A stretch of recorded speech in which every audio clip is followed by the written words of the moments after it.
And around 30 people volunteered to put Stroll on state decorations and downtown Rockford's holiday decorations back in the box so they can be preserved for the 2026 festivities. People took down lights, garland, and ornaments. They also put away the big presents lining State Street. Volunteers also assisted with other tasks, including the takedown of the city's Christmas tree.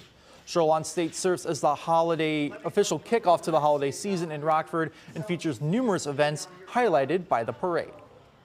We are not building new things at this time. However, we are planning already. We are planning what we need to do. You know, we got America's 250th. Okay, we need to have a lot of red, white, and blue this year. So it's things like that. And what else can what can we tweak? What do we need to redo?